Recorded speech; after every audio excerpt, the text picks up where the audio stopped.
Hi everyone. నెల ఆఖరి వచ్చేసరికి శాలరీ ఎక్కడికి వెళ్తుందో తెలియట్లేదా?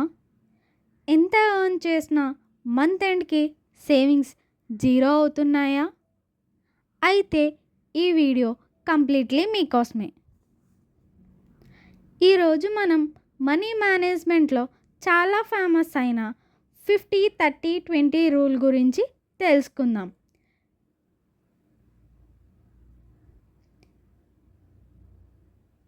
ఈ రూల్తో మీ బడ్జెట్ని చాలా ఈజీగా ప్లాన్ చేసుకోవచ్చు.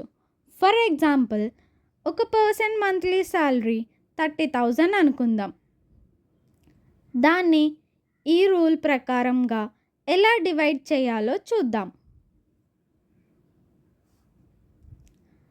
ఫస్ట్, మీ 50% అంటే మన 30,000 శాలరీలో 15% మన నీడ్స్కి ఖర్చు పెట్టాలి.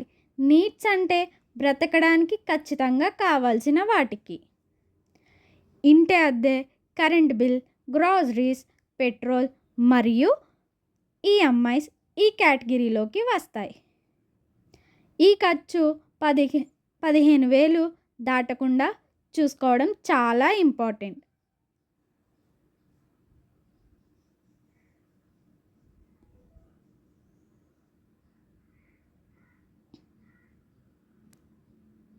నెక్స్ట్ 30% అంటే 9,000 మీ వాంట్స్ కోసం ఖర్చు చేయొచ్చు. వాంట్స్ అంటే మనకి ఇష్టమైన విషయాలు, వీకెండ్ బయట తినడం, కొత్త బట్టలు కొనుక్కోవడం, మూవీస్కి వెళ్ళడం లేదా ఏదైనా ఓటీటీ సబ్స్క్రిప్షన్ లాంటివి కోసం ఈ మనీని వాడుకోవాలి.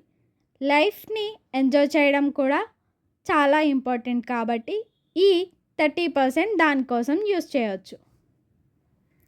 Last and most important step 20% savings.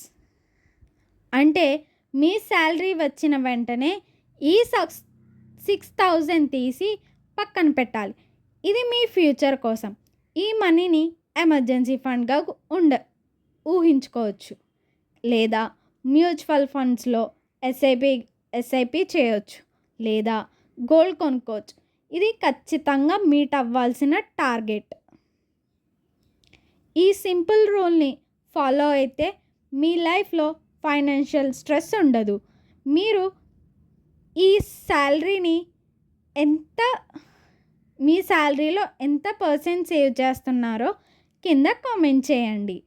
ఈ వీడియో మీకు హెల్ప్ అయితే తప్పకుండా లైక్ చేసి మరిన్ని ఫైనాన్షియల్ టిప్స్ కోసం మన ఛానల్ని సబ్స్క్రైబ్ చేయండి.